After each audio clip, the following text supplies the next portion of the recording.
You walk into Best Buy or Costco or Walmart, and there it is, front and center, impossible to miss. A massive 65-inch TV with a sleek built-in soundbar running across the bottom of the frame. The demo reel is playing. Explosions, car chases, a movie trailer with a thundering score. The floor is practically vibrating, and the tag on the front says cinematic audio included. No need for a soundbar. Dolby Atmos built in. And suddenly that $999 price tag feels like a steal. Maybe even a no-brainer. You're standing there thinking, why would I spend another $200 or $300 on a separate soundbar when this thing already has one built in? That's money back in my pocket. That's the smart buy. But here's what they don't tell you while you're standing under these bright showroom lights. That model number on the tag, it might be exclusive to that specific retailer, which means you cannot cross-shop it online. You cannot compare it to a review on YouTube or a rating on Artings because that exact model doesn't exist anywhere else. The retailer gets a version, and you have no way of knowing how it differs from the standard release. That brightness you're watching right now, the TV is running in demo mode, a special picture setting that pushes the panel far beyond what it will ever do, sitting in your living room under normal conditions. Take it home, plug it in, and the image dims considerably. And that soundbar built into the bottom, in most cases, not all, but most, it is upgraded TV speakers sitting inside a slightly thicker plastic housing with a speaker grill glued across the front to make it look like something it isn't. These TVS are engineered to perform in showrooms. The lighting is designed to flatter screens. The audio is tuned to project across an open retail floor, and none of those conditions exist in your home. Today we are ranking 12 major TV brands you will find at US retailers in 2026. From the worst built-in soundbar traps all the way up to the brands that are actually worth your time and money. We're going worst to best, and we are not pulling any punches. Let's start at the very bottom. Number 12. Philips. You'll see Philips stacked high near the budget aisle. And if you're working with a tight budget, that price tag is going to be hard to walk away from. That's completely understandable. Nobody should feel bad for shopping within their means. But here's the reality of what you're getting. Peak brightness on these panels is weak. And that matters more than most people realize, because HDR content, the stuff that's supposed to make your TV pop with vivid highlights and deep shadows, requires genuine brightness to deliver any kind of impact. Without it, HDR becomes a label on a box, rather than an experience on your screen. Local dimming is minimal on most Philips models at this tier, and on some it doesn't exist at all. That means the TV can't selectively dim parts of the image while brightening others. So dark scenes look washed out and bright scenes look flat, often at the same time. Motion handling is average, entry-level processing, and that built-in soundbar? There is no real bass chamber doing meaningful acoustic work. The speaker grill is largely cosmetic. The enclosure behind it is not engineered to move air in a way that creates any sense of low-end depth. Buyers who purchase Philips at this tier generally like what they paid. That's the one honest win here. But when they talk about the sound, the most common feedback is that it's only marginally better than the older budget TV it replaced. After all the marketing about cinematic audio, marginally better is a disappointing place to land. Looks premium in store. Sounds average at home. That's the Philips story. Number 11. Sharp usually shows up branded as Aquos or in Roku TV editions depending on the retailer. It sits one step above Philips on this list, but only one. Brightness is modest, dimming zones are limited, processing is basic, and when content gets demanding, fast motion, complex gradients, high contrast scenes, the limitations become visible quickly. The enhanced speaker system Sharp markets on these sets lacks genuine channel separation. What you're hearing when they demo it in-store is volume. It gets loud, but volume without clarity, without separation, without any sense of width or depth is not an audio upgrade. It's just more of the same thing turned up. Reliability is also a concern. There are consistent reports across retail review platforms of panel uniformity issues, bright patches, clouding in corners, visible inconsistency in what should be a clean black background. Some units are fine, some aren't. And at this price, a return trip to the store is frustrating, more branding than performance. That's Sharp in 2026. Number 10. Amazon Fire TV. Amazon discounts these aggressively during Prime Day and holiday sales cycles, and that's exactly the moment people buy, without doing enough research. The deal feels urgent, the price looks too good, and the built-in audio marketing adds perceived value that makes pulling the trigger feel justified. It isn't. Brightness lands in the average range. HDR doesn't punch the way it should at this price point. You're getting the label without the full performance behind it. The Fire TV operating system is genuinely functional and familiar if you already live in the Amazon ecosystem, but it is heavily ad-driven.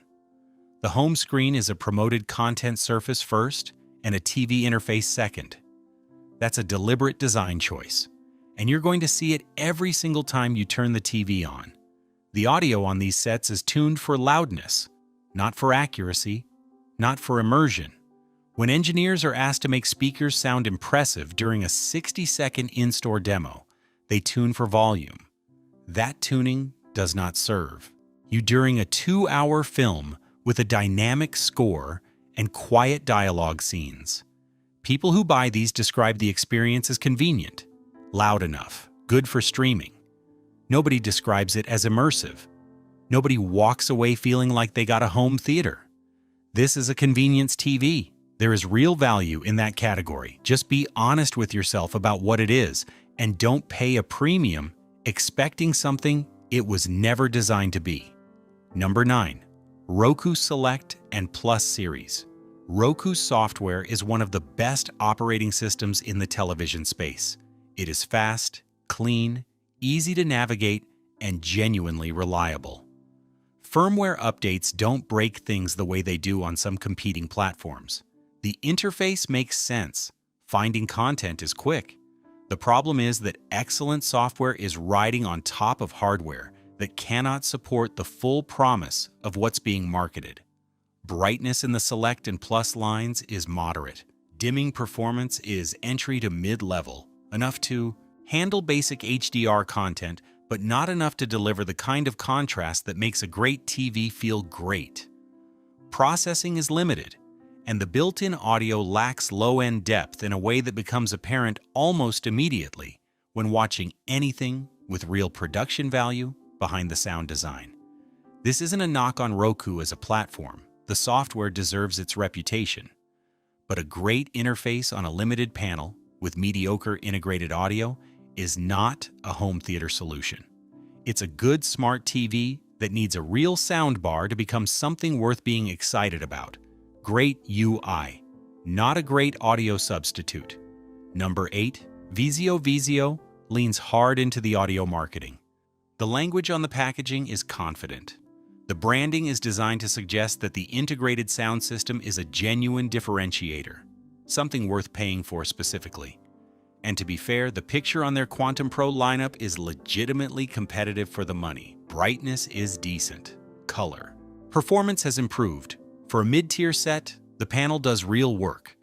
But SmartCast, Vizio's proprietary operating system, still lags behind Google TV, WebOS, and Roku in terms of fluidity and app availability. HDMI handshake issues have been a recurring complaint in owner forums for years, and they still surface in 2026. Connecting a game console or a streaming device doesn't always go smoothly on the first try. And the built-in audio, while slightly fuller than what you'll find on the budget brands lower on this list, still has no real sub-bass presence. The low end is thin. The width is limited. It is better than average. But better than average is a low ceiling when the marketing is promising something close to cinematic. Buyers generally feel satisfied with the value they got. Software frustrations come up consistently in long-term ownership reviews. Worth considering in the mid-tier, but do not buy it specifically because of the built-in sound. Number 7. Skyworth. Skyworth operates primarily online and is actively trying to undercut the established names by offering competitive specifications at lower price points. In some respects, they succeed. Brightness per dollar is strong. Mini LED options exist in the lineup, which is meaningful for this price tier. Google TV runs smoothly as an operating system, though occasional firmware lag does get reported by owners. Nothing catastrophic, but noticeable enough to appear consistently in feedback. Processing refinement is the gap between Skyworth and the upper half of this list. Raw specifications can look impressive on paper, but the image processing, how the TV handles motion, how it manages gradients, how it processes HDR metadata, is where the difference between a good panel and a great panel becomes real. Skyworth is getting there. It isn't there yet. Built-in audio is louder than some of the brands below it on this ranking. Still not richer. Still not what the marketing suggests. Decent panel, audio still marketing fluff. Worth watching as a brand, just not worth the built-in soundbar pitch today. Before we move into the top half of this list, let's take 60 seconds to talk about something retailers genuinely don't want you to think about. Exclusive model numbers are a standard retail practice, and they exist specifically to prevent cross-shopping. When a major retailer gets a version of a TV with a slightly different model designation, one letter, one number, that small difference can mean fewer dimming zones, a downgraded panel, or a weaker audio system. You cannot find that exact model reviewed on YouTube. You cannot find it on a review site. You cannot compare it to anything because it only exists in that store. The price drops you see, and they are dramatic sometimes, hundreds of dollars off the listed price, are not always what they appear to be.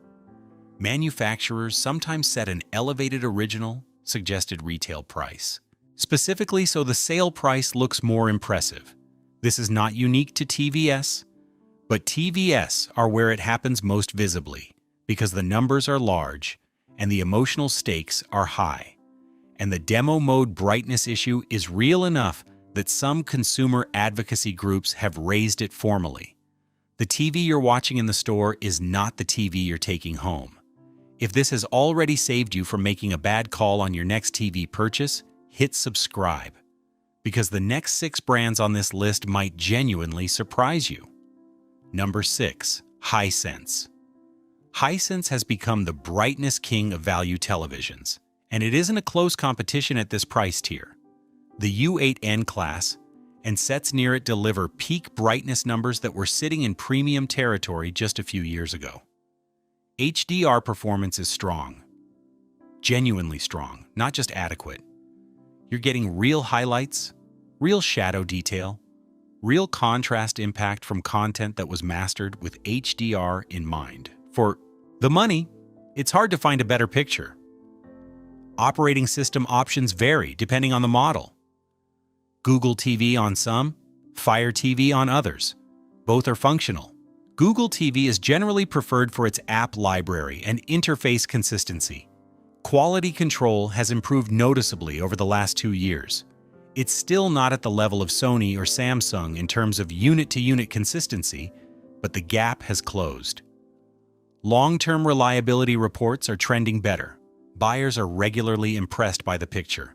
Audio gets described almost universally as good enough, which is the most honest thing you can say about a built-in TV speaker system. It works, it gets the job done, and it will absolutely be replaced by a soundbar once the initial excitement of the picture wears off and you notice what's missing from the sound. Buy Hisense for the panel, Tune out the speaker marketing entirely. Number 5. TCL puts Onkyo branding on the speaker grill, and that name carries genuine weight in audio history.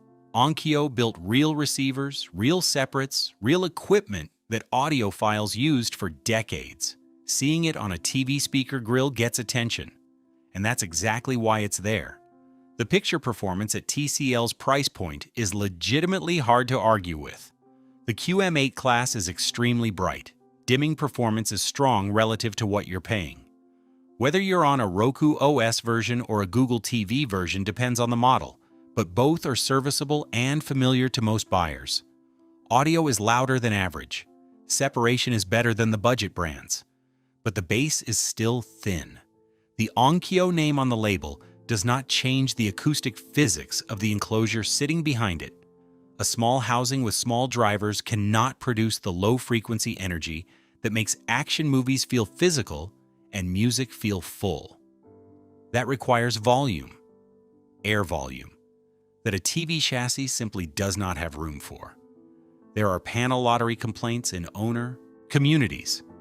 Some units come out of the box with uniformity issues, some don't. It's worth noting, though not a deal breaker, given the value on offer. Fantastic value television. Still meaningfully better with a real soundbar added later. Number 4. Panasonic. Now we are in a different category. Panasonic has made a deliberate boutique OLED comeback in the US market, and the approach is distinct from what every other brand on this list is doing. They are not trying to win on volume or on broad retail presence. They are targeting buyers who care about picture accuracy and audio quality and are willing to pay for both. Color accuracy on Panasonic OLED sets is reference level, the kind of calibration result that professionals use for content evaluation. OLED contrast delivers true black, the kind that LED panels approximate but cannot fully replicate. Fire TV OS is stable and familiar, and the integrated speaker system has received noticeably more engineering attention than what you'll find on virtually everything else in this ranking. This is one of the few TVs where the built-in audio makes a real argument for itself. The tuning is deliberate. The soundstage has width. Dialogue clarity is above average. It is not true surround sound. It cannot be given the physics of where the speakers are positioned. But for integrated audio, Panasonic has done honest work here. It is expensive. It is a niche product with limited retail presence. But if your budget reaches this tier and audio matters to you, Panasonic deserves serious consideration. Number 3. Sony. Sony built something genuinely different with Acoustic Surface Audio Plus, and it deserves a real explanation. Most televisions fire sound downward or forward from a speaker housing below the screen. The audio comes from a different location than the image. Your brain knows this, even when you're not consciously aware of it. There's a subtle disconnection between where you're looking and where the sound is originating. Sony's system uses actuators behind the panel itself to vibrate the screen and produce sound. The result is that audio appears to come from the image, from the actor's mouth, from the car on screen, from the sky where the airplane is flying. The spatial coherence between picture and sound is fundamentally better than what a conventional integrated speaker can achieve. Motion processing on Sony's top-tier sets is elite. Color accuracy is reference level across both OLED and their best LED panels. Google TV is one of the most polished operating systems on any television available today, with strong app support and consistent firmware reliability. Buyers describe the audio as surprisingly immersive. People who walk in planning to immediately add a soundbar sometimes decide to wait, which is meaningful because most people in this category don't wait. The one thing it still cannot manufacture is physical sub-bass impact. You will not feel the low end of an explosion. That requires a subwoofer, and a vibrating panel cannot replicate it. But for integrated audio, Sony is one of the very few where the system earns genuine respect rather than just polite acknowledgement. Number 2, LG. We slow down here. LG has earned a careful look. The C4 and G4 OLED panels represent the current high point of what consumer OLED technology delivers. Black levels are true black. Not very dark gray, not impressively dim, but genuinely zero light output per pixel when that pixel is supposed to be black. The contrast impact of this, especially during night scenes or space sequences, is something that no LED-based television, regardless of how many dimming zones it has, can fully replicate. Gaming support on LG is among the best in the industry. Input lag is low, high refresh rate support is broad. Variable refresh rate works reliably across major gaming platforms. If you play games on a television with any seriousness, LG's OLED lineup is a natural destination. WebOS is fluid, well-organized, and consistently updated. LG's firmware support track record over the long term is strong. Sets from 3 and 4 years ago are still receiving meaningful updates, which is not universally true in this category. The built-in audio on LG sets is decent, honest, but decent. It is not the reason to buy one of these televisions, and LG would probably be the first to tell you that. The audio does its job. It handles dialogue clearly. It manages everyday streaming content without embarrassing itself. But it is not cinematic, and it is not attempting to be. Buy LG for the OLED panel. Plan to add external audio when the budget allows. The screen will still be worth it. Number 1. Samsung. Samsung wins this ranking for a reason that matters in the practical reality of how most people shop for televisions. They execute well across more price points, in more retail environments, with more consistency than any other brand in 2026. The QN90D class brightness is elite. The panel output at peak is among the highest available in retail channels, which means HDR content genuinely looks the way it was mastered to look. Mini LED dimming is strong.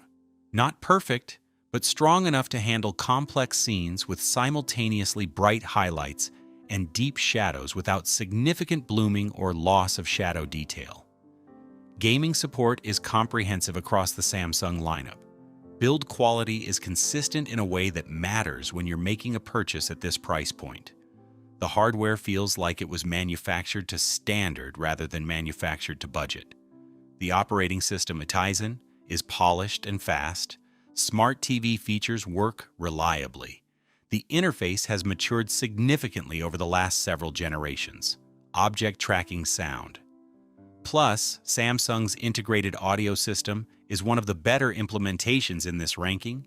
It moves audio processing dynamically based on where sound should be positioned in the frame, which is a meaningful engineering effort.